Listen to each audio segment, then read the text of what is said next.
एक समय की बात है, हरे भरे जंगल में कई जानवर मिलजुल कर रहते थे। वहां शेर, हिरण, खरगोश, लोमड़ी और अनेक छोटे बड़े जानवर एक साथ रहते और मजे से समय बिताते थे।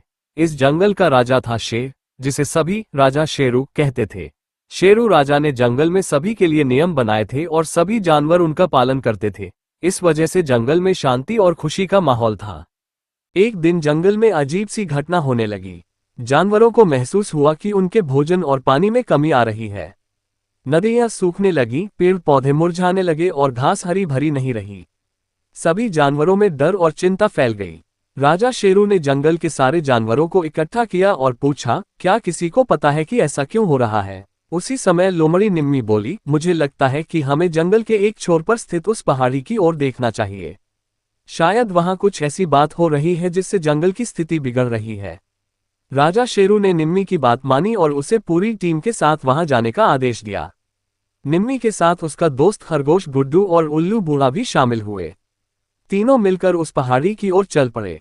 रास्ते में उन्हें पेड़ पौधे सूखे हुए और छोटे जानवर बेहाल दिखे। जब निम्मी, गुड्डू और बूढ़ा उल्लू पहाड़ी पर पहुंचे तो उन्होंने देखा कि वहां एक बड़ा सा छेद था जिससे लगातार धुआं निकल रहा था। निम्मी ने ध्यान दिया कि वहां से लगातार जलती हुई गंध आ रही है। बूढ़े उल्लू ने कहा, यह तो जादूगर बंदर पिल्लू की गुफा है। वह अक्सर जंगल में अपनी शक्तियों का इस्तेमाल करता रहता है। गुड्डू ने कहा, तो क्या ये पिल्लू ही इस जंगल के सूखने का कारण है? बूढ़े उल्लू ने सहमति में सिर हिलाया और कहा, हो सकता। तीनों गुफा के अंदर गए और देखा कि पिल्लू अपने जादू का अभ्यास कर रहा था। पिल्लू ने उन्हें देखते ही गुस्से में कहा, यहाँ क्यों आए हो तुम लोग? निम्मी ने हिम्मत से कहा, हमारे जंगल में बहुत समस्या हो रही है। जानवर भूखे हैं और पानी नहीं मिल रहा। क्या तुम जानते हो कि ऐसा क्यों हो रहा है? पिल्लू हंसा और बोला, ये सब मेरी ही योजना का हिस्सा है। मैं इस जंगल को अपनी जादू की शक्ति से सुखा रहा हूं ताकि सारे जानवर मेरे आदेश माने और मेरी बातों का पालन करें।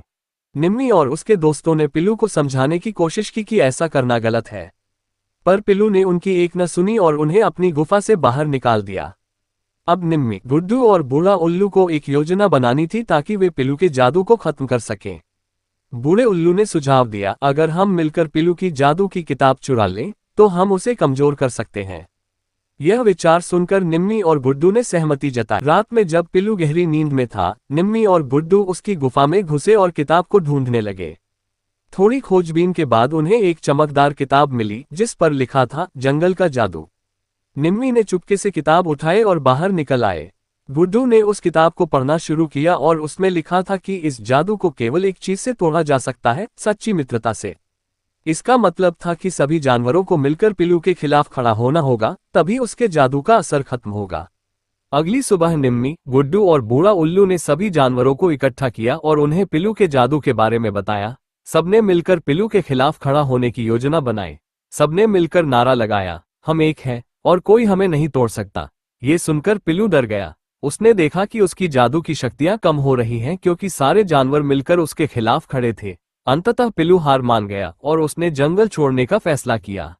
पिल्लू के जाने के बाद जंगल में फिर से हरियाली लौट आए। पानी की धाराएं बहने लगीं, पेड़ पौधे हरे भरे हो गए और जानवर खुश हो गए।